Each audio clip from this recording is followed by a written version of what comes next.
लेकिन इस प्रकार की बात अगर कही थी तो फिर असली छतरी था तो फिर करके दिखा देता। नमस्कार, स्वागत है आप सभी का हिंदुस्तान 24 पर और मैं आप सबके साथ विपिन चौधरी। अभी कुछ दिन पहले करणी सेना के अभिनव सिंह ने आज़ाद समाज पार्टी के राष्ट्रीय अध्यक्ष नगीना लोकसभा से सांसद चंद्रशेखर आज़ाद को एक बड़ी धमकी दी थी। अभिनव सिंह ने कहा था कि अगर चंद्रशेखर आज़ाद बाराबंकी की धरती पर कदम रखेंगे तो वो अपने पैरों पर वापस नहीं जा पाएंगे। इस धमकी के बावजूद चंद्रशेखर आज़ाद ने न केवल बाराबंकी में एक बड़ी रैली को संबोधित किया, बल्कि अभिनव सिंह को भी स्पष्ट शब्दों में ये समझा दिया कि अभिनव सिंह की धमकी का चंद्रशेखर आज़ाद या फिर भीम आर्मी पर कोई भी प्रभाव नहीं पड़ने वाला है। इस रैली के बाद करणी सेना ने भी अभिनव सिंह को बाहर का रास्ता दिखा दिया है।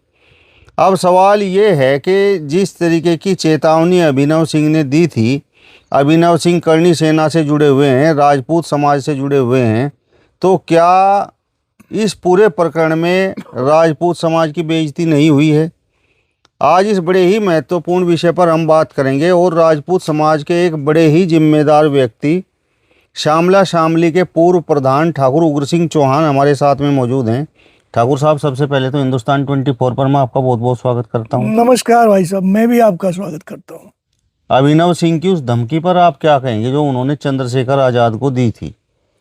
ये मैं मानता हूं कि करणी सेना का तो कोई इसमें था नहीं, उनका तो विचार नहीं था ऐसा, क्योंकि करणी सेना का जहाँ तक मैंने देखा है कि वो किसी सही मुद्दों पे ही बोलती है। लेकिन ऐसे व्यक्तिगत लोग बाग हैं जो अपनी राय इस प्रकार से उजागर करें हैं जिनसे समाज बदनाम हो रहा। देखिए, आज के दिन विपिन भाई, राजपूत समाज एक ऐसा समाज हो गया कि जिसका हर आदमी प्रतिद्वंदी हो गया, हर एक आदमी उसका विरोधी है।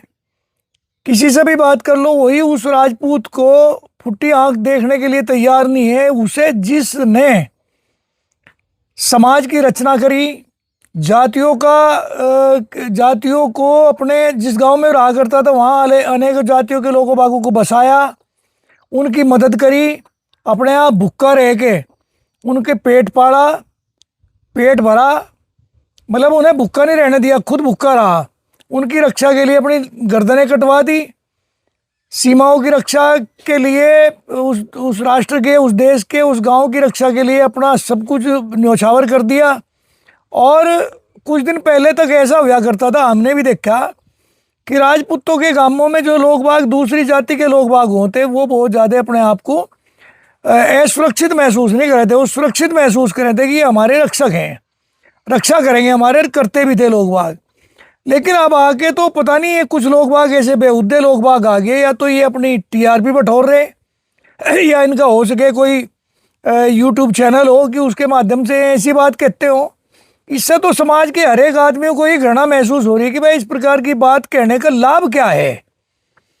चंद्रशेखर आज़ाद को जो इस प्रकार की धमकी उसने दी है, ये धमकी का तो कोई औचित्य नहीं था। भाई जो ये कह रहा है कि मैं जिंदा नहीं जाने देंगे, हम मार देंगे, ये कर देंगे, एक राजनीतिक आदमी का क्या मारना विपिन भाई? राजनीतिक आदमी का सबसे आसान है मारना। उसका चुनाव के समय में उसकी कुर्सी छीन लो, उसकी कुर्सी छीनते खत्म वो डेड। वो तब तक ही तो जिंदा है जब तक कुर्सी पे है।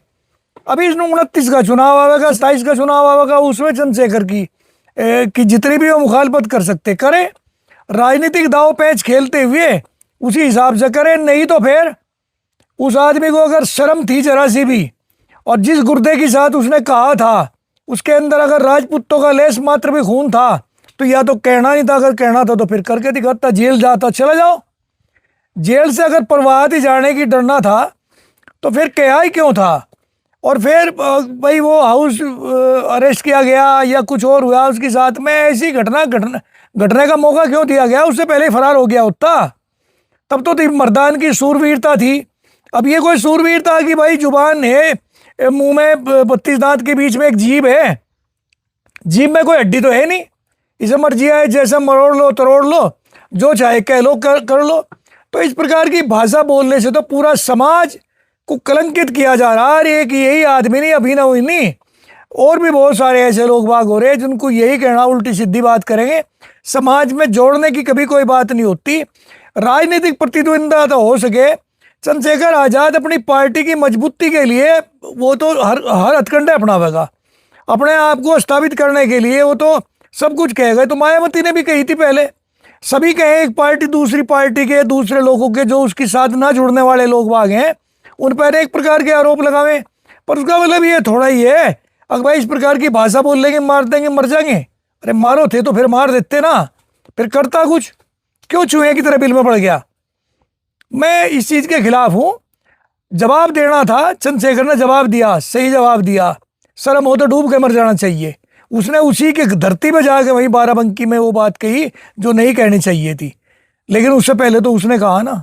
इस घटना के बाद आप भी देख रहे होंगे, चाहे वो भीम आर्मी हो, आज़ाद समाज पार्टी हो, या कुछ और ऐसे लोग जो खासकर राजपूत समाज से जलते हैं, वो किस तरीके का मजाक करणी सेना का बना रहे हैं, किस तरीके का मजाक राजपूत समाज का बना रहे हैं, और किस तरीके का मजाक अभिनव सिंह का बना रहे हैं, वो तो आपने भी देख लिया होगा। बिल्कुल, ये अल्प बुद्धि के आदमी हैं, बुद्धिहीन आदमी तो समाज को इस मोड़ पर लाकर खड़ा कर रहे हैं।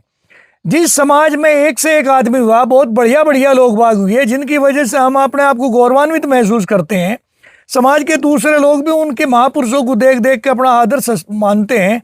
और ये ऐसे बेहुद्दे लोग बाग, अकल के अंधे, बिल्कुल ही मतिमंद आदमी इस प्रकार की भाषा बोल बोल के समाज को, पूरी बिरादरी को कलंकित करवाना चाह रहे। ये तो उस आदमी की सोच का परिणाम है कि उसे आज जो गालियां सुननी पड़ रही हैं, जिसकी वजह से पूरे समाज को गालियां सुननी पड़ रही हैं, पूरे समाज को नीचा देखना पड़ रहा है, ये उस आदमी की मेहरबानी है। उस आदमी को तो इस प्रकार की भाषाओं का इस्तेमाल ही नहीं करना चाहिए था। जिस प्रकार की भाषा का इस्तेमाल उस बेहुद्दे, उस नालायक आदमी ने किया, मैं नहीं मानता कि वो, मुझे तो उसके राजपूत होने पर भी शक है। राजपूत कभी इस प्रकार की भाषा नहीं बोलते। ठाकुर साहब, इस घटना के बाद करणी सेना ने अभिनव सिंह को पदमुक्त कर दिया, संगठन से बाहर कर दिया। तो अभिनव सिंह का कहना यह है कि भाई करणी सेना ने मुझे बाहर कर दिया, लेकिन जब मैंने ऐलान किया था तो कितना राजपूत समाज मेरे साथ आया, और कितने राजपूत समाज के लोग वहाँ बाराबंकी में पहुँचे, कितने करणी सेना के लोग वहाँ बाराबंकी में पहुँचे मेरा साथ देने के लिए। नहीं तो मुझे ये बात तो स्पष्ट कर रहना वो कि इसमें लोकतंत्र में हर आदमी को बोलने का अधिकार है। चंद्रशेखर बोल रहा तो तुम भी बोल लो भाई। आप चैलेंज कर रहे तो क्या राजपूतों को पूछ के चैलेंज किया, या करणी सेना के एजेंडे में था ऐसा? करणी सेना के एजेंडे में नहीं था कि भाई हमें ये कहना, या उनकी कोई गाइडलाइन नहीं थी कि भाई आप इस प्रकार की भाषा बोल लें किसी भी एक जनप्रतिनिधि के लिए। पार्टियां कौन सी दूध की धुई हैं? सारे ऐसे हैं जिस पार्टी का वो समर्थन किया करते थे भाजपा के। आज भाजपा ने तो यूजीसी लाके उनके साथ ऐसा कर दिया, ऐसा चंद्रशेखर शायद ना भी करता। अब ये यूजीसी के खिलाफ भाजपा को देने लगा ना गाली। ये मोदी को फिर ऐसा ही कहें, योगी को फिर ऐसा ही कहें, वहाँ तो इन्हें कुछ नहीं कहना। लेकिन एक तरफ इन्होंने, यानी उन लोगों से कहीं मैं देख रहा कि मेरा भी अपने गाँव में, हम कोई ऐसा नहीं कि जंगली आदमी है, गाँव में रहे हैं, हमारा भी समाज है, दूर दूर तक जहाँ तक भी हमारा उठना बैठना आना जाना, वहाँ इन दलितों से भी है। हमें तो कभी कोई गाली नहीं देता। ठाकुर साहब कह के बोल लेंगे सम्मान देंगे, सम्मान ही हम दें, बदले में सम्मान ही मिलेगा। लेकिन उन आदमियों को इस प्रकार की भाषा कहने का, फेसबुक पर आने का, अपना चेहरा दिखाने का एक शौक सा बन गया। अब इस अभिनव को कोई जाने नहीं था। जानते आदमी को दो ही तरीके से है विपिन भाई, या तो गलत काम में जाना का, या कोई फिर अच्छे काम में जाना का। अच्छा तो इसके बस का, ऐसे आदमी के बस का रहा नहीं। लेकिन गलत काम करके ऐसी बेहुद्दी बात कह गए, फेसबुक पर आ गया, सोशल मीडिया पर आ गया, यूट्यूब पर आ गया, चेहरा जान के लोग बाग अभिनव है कोई, लेकिन घृणा की निगाह से तो देख रहे ना। ये कोई बहादुरी का काम नहीं किया उसने जो उनसा करना चाहिए था। मैं जो पूरे समाज को कलंकित करवाता हो, जो आदमी पूरे समाज को कलंकित करवाता हो, वो समाज का हितैषी नहीं, वो विरोधी है, दुश्मन है। इस प्रकार के लोगों से तो करणी सेना को मेरा निवेदन है कि वो ठीक ठाक भी काम करते हैं, एक बढ़िया संगठन है, वो सर्व समाज के लिए भी करें। ऐसी कोई बात नहीं कि वो केवल राजपूत के लिए करे। इन ऐसे लोगों का परीक्षा लेके, इनको देख के तब इन्हें भर्ती करें, इन्हें तब इनका अपना अपॉइंटमेंट लेटर दें। ऐसे किसी भी राह चलते को अपॉइंटमेंट लेटर दे दे, अगर भाई ये बड़ा तड़क भड़क बोल लेगा, बड़ा इसमें जोश है, बड़ा ओज है। अरे भाई जोश है, ओज है तो फिर कहीं और दिखा दो ना। जब चुनाव होगा 29 में, तो नगीना पहुंच जाओ और वहाँ जाके उसमें चुनाव में इसके खिलाफ प्रचार करें। इसे हरवा में राजनीतिक आदमी का क्या मारना है? उसकी कुर्सी छीन लो, वो अपने आप डेड हो जाएगा। इसके तो प्राण कुर्सी में बसे हैं ना। ठाकुर साहब, अभिनव सिंह का कहना यह है कि चंद्रशेखर आज़ाद हिंदू धर्म में विघटन पैदा कर रहे हैं, हिंदू धर्म का अपमान कर रहे हैं, सनातन धर्म का अपमान कर रहे हैं। तो उनकी इस बात से आप सहमत हो क्या? नहीं, मैं उसकी इस बात से बिल्कुल भी सहमत नहीं हूँ। मुझे ये बताओ, कौन सी पार्टी नहीं विघटन कर रही? आज जौन सी इनकी, जिस पार्टी को इन्होंने अपना खून दे देगा, अपना पसीना से जिस पार्टी को सींच के इस मोड़ पर लेकर आए, और भाई वो कहने के लिए उनके शीर्ष नेतृत्व के लोग बाग ये कहते कि हम 400 पार का नारा लगा रहे थे, उस पार्टी ने इन्हें क्या दिया? वो नहीं विघटन पैदा कर दिया। वहां नहीं देश टूट रहा क्या? यूजीसी कैसा कानून लाने के बाद में ये क्या यूनिवर्सिटियों में, स्कूलों में, कॉलेजों में, जहाँ बच्चे, जहाँ जातियों का, जहाँ जिनके अंदर जहर नहीं हुआ करता, जो जातियों को जानते भी नहीं, वहाँ ऐसी एक दीवार पैदा करवा दी इन्होंने। तो क्या वहाँ देश बच रहा? देश वहाँ नहीं टूट रहा। हिंदू और मुसलमान के नाम पर नहीं देश टूट रहा। सब जगह भाई ऐसा ही मामला हो रहा है। कोई सी भी पार्टी दूध की धुई नहीं है। अपने स्वार्थ के लिए, चाहे समाजवादी पार्टी होगी, मुसलमानों की राजनीति करेगी, वो भी सवर्णों के खिलाफ बोल लेगी। कांग्रेस आवेगी, वो किसी के खिलाफ बोल लेगी। ऐसे ही बसपा आई थी, वो भी इनके खिलाफ बोल ली थी। चंद्रशेखर भी तो उसी पैरोडी पे चलने वाला आदमी है। वो भी वही कर रहा है जो सब राजनीतिक लोग करे, वही वो करे। इसका बहुत सारे समाधान थे, लेकिन इस प्रकार की बात अगर कही थी तो फिर असली छतरी था तो फिर करके दिखा देता। चंद्रशेखर आज़ाद ने जिस तरीके से बाराबंकी की धरती पर अभिनव सिंह के गढ़ में पहुंचकर ये बात कही कि हम चमड़ा उतारना भी जानते हैं, उसका जूता बनाना भी जानते हैं, उसे पैर में पहनना भी जानते हैं, और जरूरत पड़ने पर सिर पर मारना भी जानते हैं। तो ये बात उसी आदमी ने तो कहलवाई ना। एक ऐसे आदमी ने जिसमें बुद्धि की कमी थी और अपने आप को दाढ़ी थाम के, पगड़ी सिर पर बांध के इस प्रकार की भाषा बोल रहा है। यार, इस समाज का क्या होगा? क्या इस समाज में सब ऐसे लोग बाग है? अभिनव सिंह कैसे लोग बाग जो उनसे इस प्रकार की भाषा बोल रहे हैं? कभी कोई किसी सांसद के साथ में शादी का प्रस्ताव लेगा आ जाओ, उसे कहेगी ये भी ठाकुर साहब है। कभी कोई ये चंद्रशेखर के खिलाफ इस प्रकार की भाषा बोल लेगा, कभी कोई किसी दलितों के खिलाफ, कभी किसी के। क्या हो गया इस समाज को? इस समाज के लोगों बागों का, इनका तो भाई इस हिसाब से भगवान ही मालिक है। क्या होने जा रहा? हम क्या थे, क्या हो गए और क्या होंगे अभी? आओ विचारे बैठ कर ये समस्याएं सभी, हमें तो पूरे समाज को इकट्ठा हो गए इसी पे चर्चा कर लेनी चाहिए कि यार तुम थे तो क्या, रहोगे क्या? आज हम सबकी आंख का कांटा बने हुए हैं। जो भी समाज के जितनी भी जातियां हैं, सब कहीं ना कहीं हमारे से नफरत करे। नफरत तो इन्हीं ऐसे कैसे लोगों की तो वजह से करवावे ना। इनके जो जुबान का रस टपकता जा रहा है, जिसमें ये खुद ही धस रहे हैं, और उसमें धसने में अब ये दूसरों को परेशान कर रहे हैं। इनके भी चिपका हो रहा।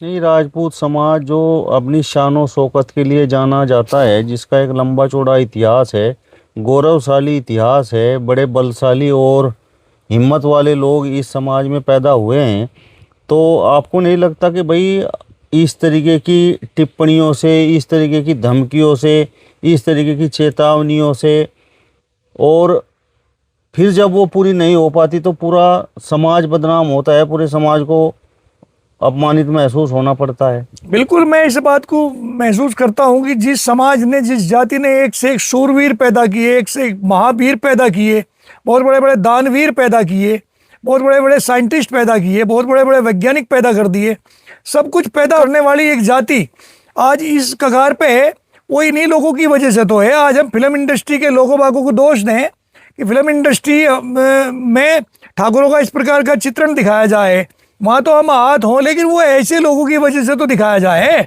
इसी प्रकार के लोग ही तो ऐसे गलत काम किया करते थे। नहीं तो राजपूतों ने क्या नहीं किया? राजपूतों ने अपना सब कुछ न्योछावर कर दिया देश के लिए।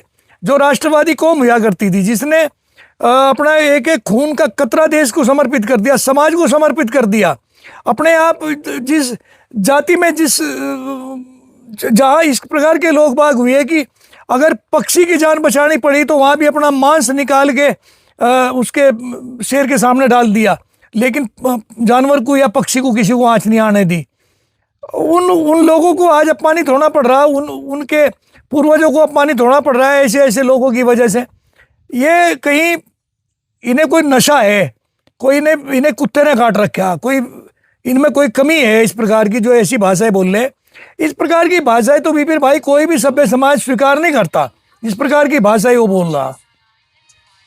चलिए, तो फिलहाल इस वीडियो में बस इतना ही। अगली वीडियो में फिर आपसे मुलाकात होगी, तब तक बने रहिए हिंदुस्तान 24 के साथ। नमस्कार।